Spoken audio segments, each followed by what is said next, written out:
Hello, hello, Gemini Collective. Ako po si James from James Tarot PH. Ito po ang inyong weekly reading for March 9 hanggang 15. So we'll see po kung anong mangyayari sa inyo para sa mga petsa na yan.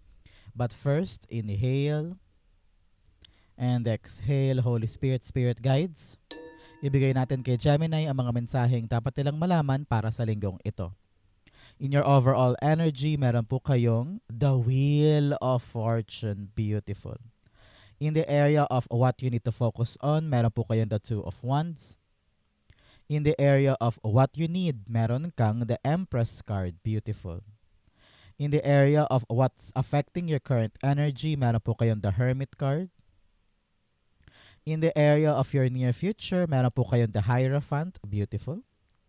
In your challenge, meron po kayong the Ten of Cups. Sa fortune po, meron kayong the Page of Swords. Beautiful. In your divine messages, meron po kayong the Knight of Swords. At ang outcome nyo po for the week, ito po yun. Mamaya, sabay-sabay po natin siyang bubuksan sa dulo ng ating reading. But first, mga mahal kong Gemini, thank you po muna sa lahat po ng mga hindi nag-i-skip ng ads. Ilang po yung tanging paraan to support me. Every time po na meron tayong libreng reading para po sa inyo. Salamat din po sa bawat like and comment. Malaking tulong din po yan. So keep on liking, keep on commenting. Thank you po.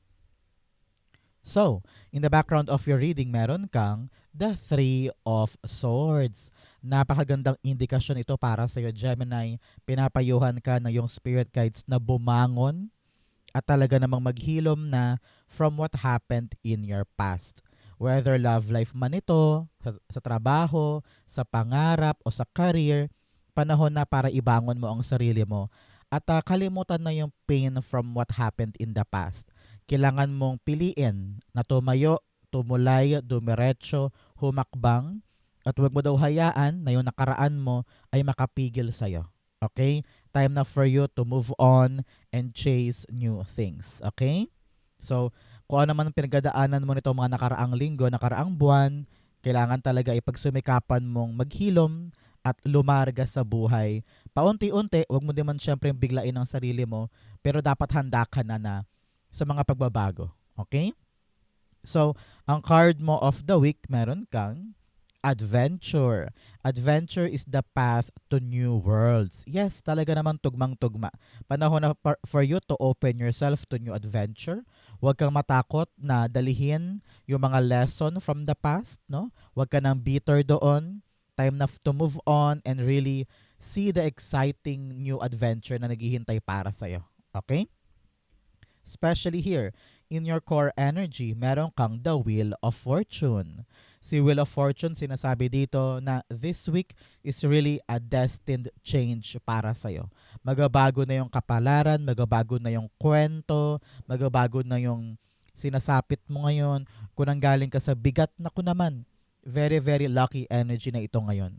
Magkaiba na yung past at saka yung present up to the future. Okay? So sabi dito, tinatawag ka ng yung spirit guides to really be open sa mga maghihintay sa yung mga bagong bagay. Okay? Sudden shift ito, maaaring bigla-bigla yung akala mong bagay na hindi ka na makakaalis doon, biglang boom. May good news, may sudden surprises, may mga gagandang balita na naghihintay para sa'yo na hindi mo akalaing darating ngayon. So maniwala ka sa iyong swerte na kadikit ng buhay mo this time. Okay? Kung meron ka mga bagay na akala mo hindi mo na kayang lagpasan, akala mo forever ka na doon, biglang boom, may nagbago. Meron paparating na magandang balita na magpapaikot ng kapalaran mo away from this. Okay? So now be excited. There's new adventure para sa'yo. Makakaalis ka na sa painful na nangyari sa'yo in the past. Okay? Congrats po. I-claim mo na yan ngayon pa lang. Clarify natin. Oops, tumilapon. The Wheel of Fortune. The World card. Yes, ending na to ng tough cycle. Talaga close mo na yan.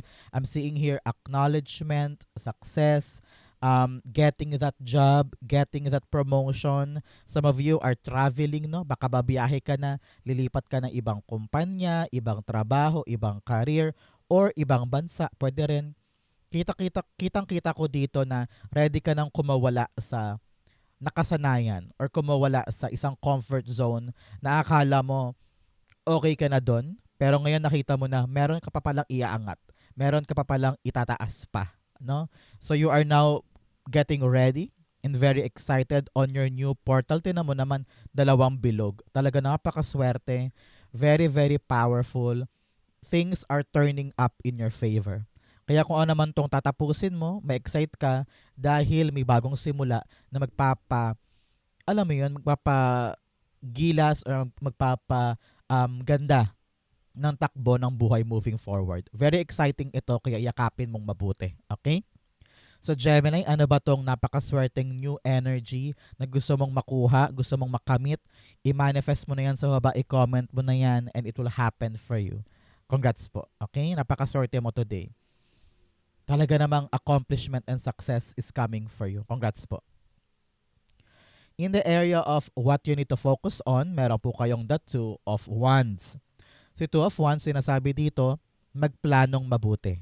Okay? Gamitin mo lahat ng lesson na nangyari in the past para hindi na ulit to mangyari. Okay? Itong heartbreak na to, itong rejection or disappointment or painful experiences, ano yung mga lessons na nakuha mo dyan, i-apply natin dito sa ating mga plano para maging buo, konkreto at talaga namang workable para sa atin.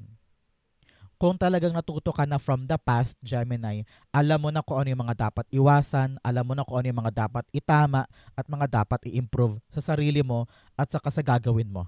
Okay? Panahon to have a crystal clear plan and dapat meron ka na rin kahandaan na actionan siya or itulay siya. Kasi kung ikaw ay komportable pa rin sa comfort zone at ayaw mo sumugal, sayang yung plano, di ba? So it's time for you to really be brave, lalaksan ng loob, hahakbang sa mga unknown territory or unknown experiences and pupush forward mo ito. Okay?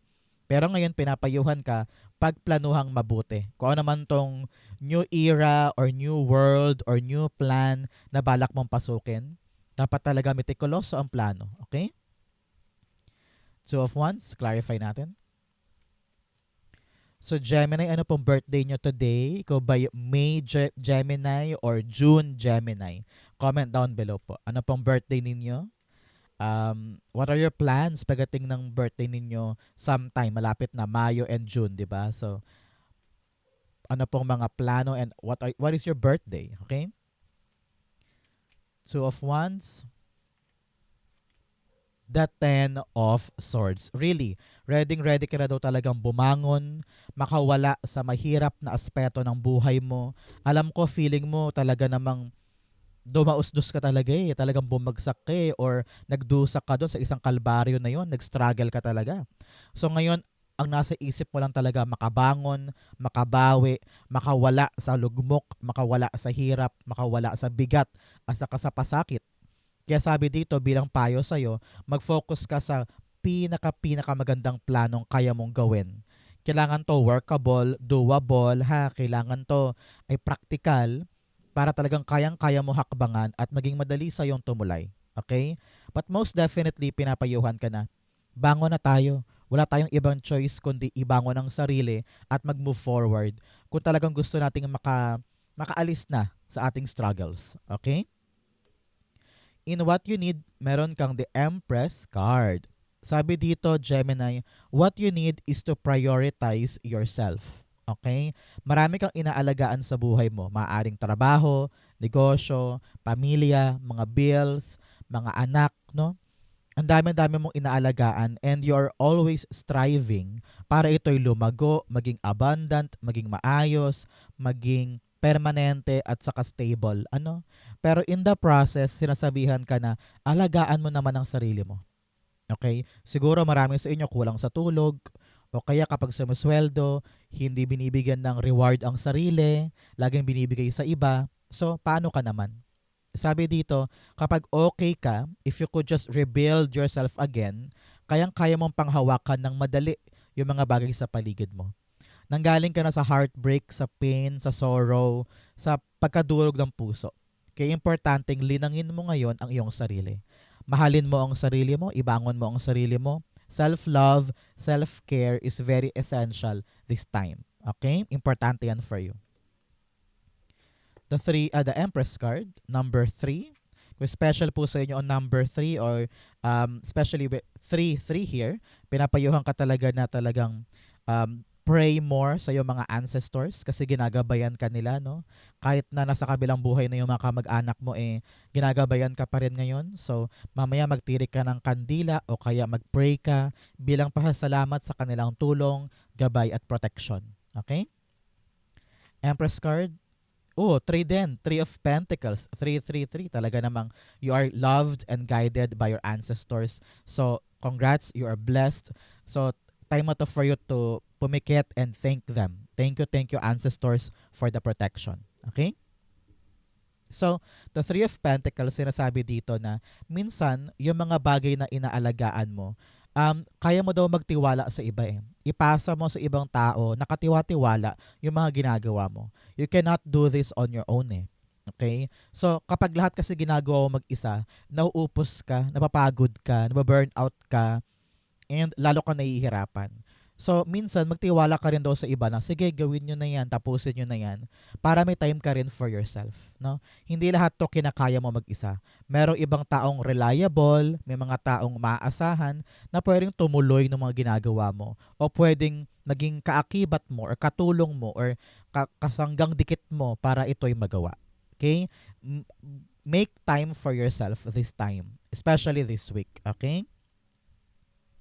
In the area of what's affecting your current energy, meron kang the Hermit card. Si Hermit card talagang tinatawag ka na yung spirit guides to really value yourself. Hanapin mo ngayon yung purpose mo. No? Kita-kita ko dito na minsan parang feeling mo naliligaw ka, hindi mo alam kung saan ka pupunta, hindi mo alam kung saan ba talaga nakadestined yung path mo. Minsan parang wala na yung amor mo sa isang bagay and you're thinking, inuubos ko ba ang oras ko dito for nothing or ako ba'y nagkasayang ng pagkakataon about isang passion na hindi naman ako masaya. So pilit mo hinahanap yung mga sagot sa yung mga tanong. Pero dito nakita ko talaga na ready ka to really make a move and change your life. Handa ka nang kumawala sa isolation o sa pagkaligaw or pagkalungkot na parang sabi mo, kailangan ko ng kumilos, kailangan ko ng humakbang. Parang this is my time, this is my moment to charge forward. Parang nakita ko kasi dito na ayaw mo nang maulit yung dati, ayaw mo nang maburo, ayaw mo nang magsayang ng panahon. Kaya ngayon, you're soul searching. Many of you parang gusto mo na maging single, ayaw mo na pumasok sa bagong relasyon, ayaw mo nang magkaroon ng bagong kakilala o makipag-date man lang. You are now empowering yourself. Hinahanap mo talaga yung para sa sarili mo, na nabubuo sa'yo, at nagbibigay sa iyo ng swerte at magaan at maaluwan na buhay, no? Nakita ko dito na you want to empower yourself, kaya hinahanap po talaga yung para sa iyo, no? And ready kang sumuong sa journey na yon, sa adventure na yon para lang matupad siya. Okay? Clarify natin. The Hermit cards being clarified by the 9 of Swords. Yes, marami kang problema ngayon. Iniisip mo paano ko to babayaran, paano ako next year, paano tong career ko, tong negosyo ko, o tong buhay ko in general. Marami kang inaalala. At yun yung hinahanapan mo ng solusyon. Dahil ayaw mo nang bumalik sa pagkadusa or sa heartbreak na ito. No? Kaya ngayon tinatapangan mo ang sarili mo, pilit mo hinahanap yung solusyon o hinahanap mo yung talagang swak na para sa'yo. And alam ko na kinakatigan mo ngayon yung intuition mo na pag okay sa akin to, okay sa akin to. Pero pag hindi, I will not settle. Parang ganyan. So now, you are really powerful enough to turn your tide or turn this table para sa'yo. Ready kang kumawala sa yung comfort zone and really find what will make you happy. And find kung ano yung mga bagay talaga na swak para sa'yo. Ayaw mo na mag-settle sa less. Ayaw mo na mag-settle sa kakarampot. Ngayon, gusto mo nang maalis itong mga pangamba, pagdududa at overthinking mo about something. Kaya gusto mo ng konkretong sagot. Gusto mo ng merong mapanghahawakan para makarelax ka na at maging okay na ang lahat. Ano? Especially here, in your near future, you have the Hierophant. Sinasabihan ka dito, Gemini, to really put your whole commitment sa bagong papasukin mo na ito. Meron kang yayakaping bago, handa mo nang isara yung past na talagang labis na nagdulot ng pasakit sa iyo at problema. Pero dahil pilit mong hinanap ngayon yung para sa iyo talaga, nakita ko dito na you will put your whole commitment. Sabi mo, nagsayang na ako sa pangit noon eh. Nagsayang na ako sa mali noon eh. So ngayon, pag dumating talaga yung para sa akin, igagrab ko to and I will do everything and anything para makip siya. No? So nakita ko dito, you will undergo training, seminar, workshop, or mag-undergo ka ng tulong mula sa isang taong mas nakakaalam sa gagawin mo. Example, boss mo yan, supervisor, tito, or pinsan, someone na talagang alam mong makakatulong sa'yo para asikasuhin tong bagong gagawin mo. So, huwag kang mahiyang humingi ng tulong, payo, suhestyon, or gabay mula sa taong ito kasi siya talaga yung makatulong sa'yo para gumaan lahat ng ito. So, do not, sabi ko nga sa inyo kanina, hindi mo to kaya mag-isa eh. There are people around you that can help you para gumaan yung pakiramdam mo at hindi ka mahirapan sa ginagawa mo ngayon. Okay? Clarify natin yan. The Hierophant is being clarified by you have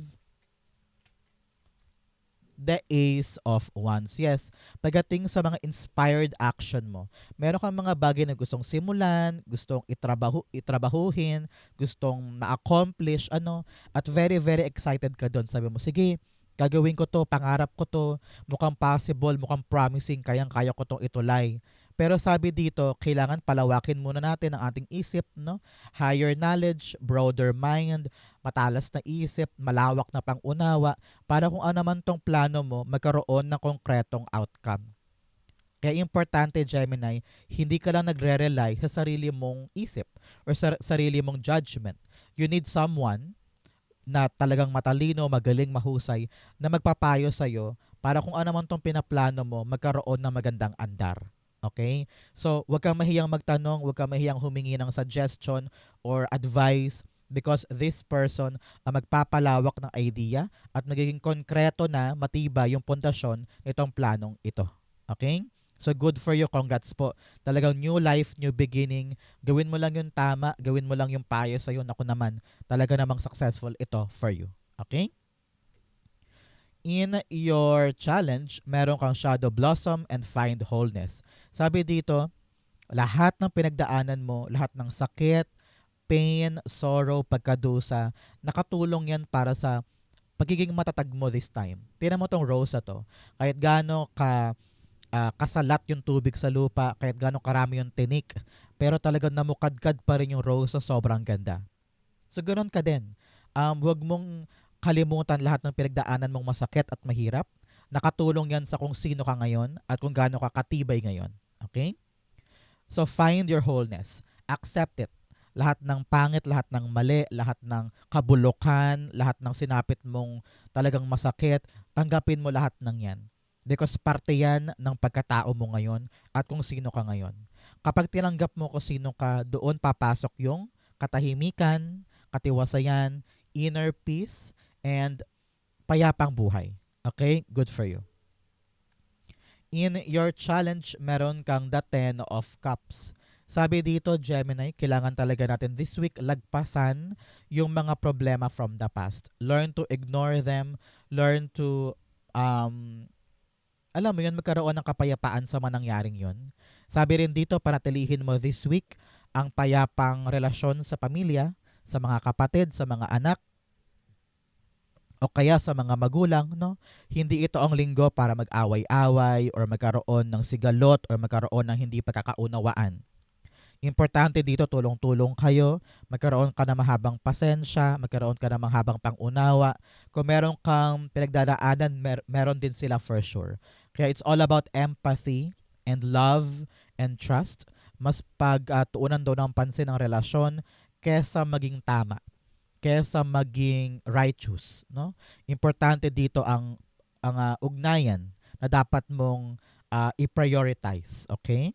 Nakita ko rin dito panahon na Gemini para intindihin daw yung mga isyong pampamilya. Example, panahon na para pag-usapan yung tumutulong bubong o kaya yung panahon na para isipin yung school ng mga anak, pag-usapan kung lilipat ba or hindi. O kaya yung maintenance ng parents, mga ganyan. So, anything na problem sa bahay, panahon na para pag-usapan para lahat kayo ay on the same page. Okay? Clarify natin yan. Ten of Cups being clarified by you have the Nine of Wands. Yes, ang pamilya daw, hindi dapat sinusukuan. Kung talagang mahal mo yan at importante sa'yo, you don't give up on them. Okay? Sabi ko nga parang meron kayong kinukumpun eh. I'm seeing talaga a house repair, bakod repair, or merong isang bagay sa pamilya na talagang matagal ng issue, matagal ng pinagdedebate-batehan, pero ngayon panahon na para maupo kayo in pag-usapan na para matapos na. Para wala nang bigat, wala nang pabalik-balik, wala nang paikot-ikot. Time na for all of you na makalaya sa isang problema, kaya plansyahin na daw. Okay? Importante yan. In the area of your fortune, meron kayong passion and pleasure, savor your life. Yes, mahalin mo ang buhay mo. The fact na nakalaya ka sa isang painful na pagdurusa or sa isang painful na nangyari in the past, dapat talaga ma-appreciate mo yung buhay mo ngayon. So enjoy, have fun, and talaga namang be appreciative of what you have. Okay? You also have solitude, in silence, peace prevails. Sabi dito, kapag talaga nagmuni-muni ka, alam ko marami kang hinahanap ngayon, nasagot sa iyong mga tanong. Kapag daw nag-solo ka muna or talagang prioritize mo ang sarili mo, ipinasa mo sa iba yung mga gawain mo para magkaroon ka ng more time for yourself, diyan papasok yung kapayapaan sa isip para mahanap mo yung mga sagot sa iyong mga tanong at masolve mo na itong mga problemang ito. Kasi hanggat gulong-gulo ka at very chaotic ang mind mo, pagod na, magulo pa, marami pang maingay sa paligid, lalo kang nahihirapan mag-decide at nahihirapan makapaghanap ng solusyon. So, panahon to really have more time for yourself at doon papasok ang kaliwanagan. Okay? In your fortune, meron kang the Page of Swords. Maghanda ka, Gemini. This week, may darating sa iyong good news. Okay? Maaring sa text mo, sa email, sa chat, sa internet, baka may mabasa ka ng magandang balita na gagamitin mo para makalaban ka na or makalarga ka na sa isang bagay. Alam ko, feeling mo hindi ka pa ready, feeling mo parang marami ka pang dapat matutunan, pero sabi dito, you can learn as you go naman eh. Maaari kang maging sponge, di ba? Nasisip-sip ng maraming tubig as you go along. So, huwag kang matakot porke kulang ka pa sa knowledge, porke kulang ka pa sa experience. May person na darating para sa'yo, para tulungan ka, para lumawak ang understanding mo, at magamay mo na yan. So, do not worry. Okay? Ang importante dito, dumating yung magandang balita na hinihintay mo at makakalaban ka na. Makakalarga ka na. So, congrats. I-claim mo na yan. Para sa'yo yan. Okay? Page of Swords being clarified by the Seven of Swords. Yes, hinihintay ka ngayon na magkaroon ng strategy, no? Truth is coming out eh. Talaga naman yung buong katotohanan ay lalabas ngayong linggong ito at malalaman mo na parang, ganito pala dapat kong gawin. Ito palang inaasahan ko. Dito pala ako pupunta. So kung ano man tong impormasyon na makukuha mo through text, email, chat, or information, magagamit mo yan para makapag-strategize ka na ng magandang plano moving forward. Okay? Example, narinig mo, tanggap na pala ako sa gantong job. Okay, bukas ganito gagawin ko. So, makapaghanda ka na. Okay? Ganon din pagdating sa halimbawa, nakarinig ka ng good news about sa hinihintay mong pera. So, ito yung gagamitin mong armas. Ito ang paghahanda para alam mo kung saan dadalhin yung good news na makukuha mo this time. Okay? So, good luck and congrats. Kaya mo yan. Pumanig ka lang sa truth. Kapag merong hindi naiintindihan, kalkalin. Kapag merong hindi pa gets, magtanong. Kasi karapatan mo yan para maplansya mo tong gagawin mo this time. Okay? Congrats and good luck po. Claim this para sa iyo yan. In your divine messages, meron kang confidence is your key to success. Yes, magtiwala sa sarili, kayang-kaya mo yan. Ito mga plano, itong mga aksyon, itong mga problema. Kapag confident ka, kayang-kaya mong isara yan at pumasok ka sa bagong level ng life mo. Okay? You also have be bold and make the first move. Yes, panahon na para ikaw talagang humakbang, kumilos, gumawa para magkaroon ng katuparan tong mga strategy na ito. Your action will be a determining factor kung paano ka saswertehin. Okay? Congrats po. In your divine messages, the Knight of Swords. Sabi dito, I don't know why, narinig ko na huwag mong sayangin yung pagkakataon, grab it, take it. But at the same time, huwag kang padalos-dalos. No, dalawang magkaibang bagay, pero swak sa isa't isa. Na kapag dumating yung biyaya, kukunin ko to. Walang tanong-tanong, walang pagsasayang ng oras, walang patumpik-tumpik. Pero at the same time, kapag nakuha ko na siya, dadahan-dahanin ko lang. Every decision, every action, dapat pinag-iisipan para hindi mapatid yung magandang andar ng blessing na yon. Okay? Sabi dito, mag-isip muna bago kumilos. Pagplanuhan muna bago gumalaw, especially here with the Two of Wands. Dapat konkreto sa isip, malinaw sa isip kung ano yung mga gusto mong gawin para mapagnilay-nilayan mo kung tama ba o mali. Okay? Knight of Swords. Narinig ko rin dito, bantayan mo ang dila mo, Gemini. Hindi pwedeng basta-basta ka na lang iimik o magkasalita na hindi pinag-isipan. Okay? Knight of Swords, the King of Swords. Yes, you really need to be smart this time. Strategic, talaga namang may taktika, may planong matibay, matalas ang isip mo. Hindi pwedeng bara-bara lang dito. Hindi pwedeng mapurol ang utak mo this time, Gemini. Okay? Sabi dito, kailangan makita mo kung ano yung ganda or vision ng gagawin. Pero hindi ka agad susugod, kukunin mo yes. Kasi sabi mo, once in a lifetime lang ito, kukunin ko. Pero dapat ikaw yung maingat. Very, very strategic sa bawat kilos at bawat hakbang ay talagang pinaghandaan. Importante to.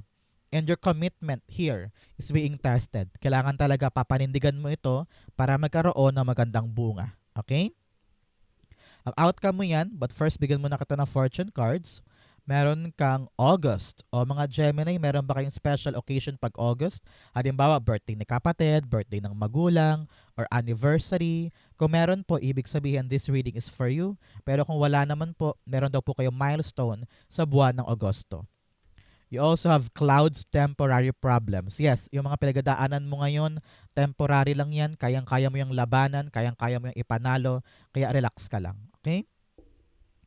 You also have Carriage, a journey either physical or mental. Sabi ko nga sa inyo, may pagbiyahe, merong paglipat or pag-travel, no? So congrats in this new endeavor sa transition. Talagang from pain to sagana na ang buhay mo this time. So congrats, congrats, congrats. You also have ear, good news. Yes, sabi ko nga sa inyo kanina, meron kang aantabayanan na good news. So congrats po. I-claim mo to para sa iyo to. At ang outcome ni Gemini for March 9 to 15, meron kang, nakabaliktad na 7 of Cups. Sinasabi dito, Gemini, napakasimple lamang. Sabi niya, panahon na to make up your mind. Okay? Litong-lito ka sa mga options o sa mga pintuan na maaari mong pasukin or maaari mong kunin. Sa dami-dami ng pwede mong gawin, hindi ka nag-iisip mabuti kung alin ba dyan ang para sa akin. Lalo kang pinapanghinaan ng loob na, hay, ang hirap naman, ay hindi ko alam ang para sa akin, wag na lang, ayoko na. So, sabi dito, kailangan humakbang. Be bold and make the first move. Alam mo sa puso mo kung alin ba dito talaga ang uunahin mong kunin or uunahin mong gawin. Kailangan katigan mo, be confident in yourself to know. Sabi ko nga sa inyo, mag-research ka magtanong-tanong ka para alam mo kung ano ba yung dapat timbangin, ano yung dapat pagplanuhan sa mga pipiliin. Panahon to be decisive at magkaroon ka ng malinaw na isip patungkol sa mga hahakbangan mo. Hindi pwedeng clueless ka tapos bibitaw ka na lang. Kailangan mo mag-effort para malaman mo kung ano yung para sa'yo. Sabi dito, meron kang pangarap daw na panahon na para i-bring down in your reality. So, kailangan mo umaksyon para yung mga pangarap na yan ay makarating talaga sa buhay mo this time. Okay? You really need to open yourself. Huwag mo isara ang sarili mo dahil lang nasaktan ka na before. No? Hindi mo daw makikita ang mga options or mga pintuan kung lagi mong dala-dala tong pain from the past. Okay? 7 of Cups. The Lover's card. Yes, time na for you to choose. Hanapin mo yung passion mo, hanapin mo kung saan ka talaga magiging masaya, and stay committed to that. Hanggat hindi ka doon nakakapamili, hindi ka makausad. So now, face it, harapin na yung truth at mag-decide ka na para makaandar na ang buhay mo forward. Okay?